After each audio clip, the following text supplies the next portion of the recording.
Blessed second day of November. Blessed Sunday, everyone. Yan. Habang nag-aantay tayo na sa mall, tayo ngayon. There. Yan. So, while waiting for my husband, kasi tapos na kami nag-grocery, paalis na kami, palabas na kami ng mall.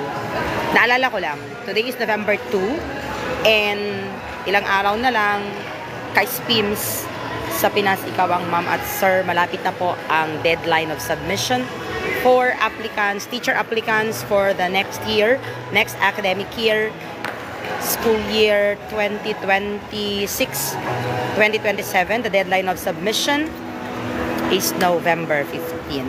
So sa mga current OFWs or former OFWs na licensed professional teachers na gustong makapasok sa DepEd, Department of Education, through the SPIMS or sa Pinas Ikaw ang Ma'am Sir na program ng TNW, apply na po. Yan. And November 15 ang deadline of submission. Apply na. Yun lang. Bye everyone. Take care. God bless. Hello once again. So as I was telling you a while ago, doon sa mga current OFWs or former OFWs na teachers, licensed professional teachers, those who want to work with the Department of Education here in the Philippines, apply na po kayo sa SPIMS sa Pinas Ikaw ang Ma'am Sir.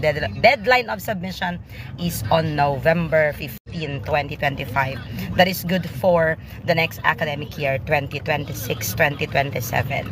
Ayan, i-check nyo yung kanilang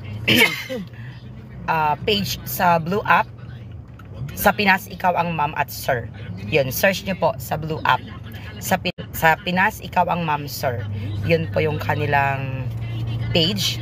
Then, of course, nasa Red App ako. Subscribe na rin sa aking channel, Teacher Timmy Talks. And of course, here sa TikTok,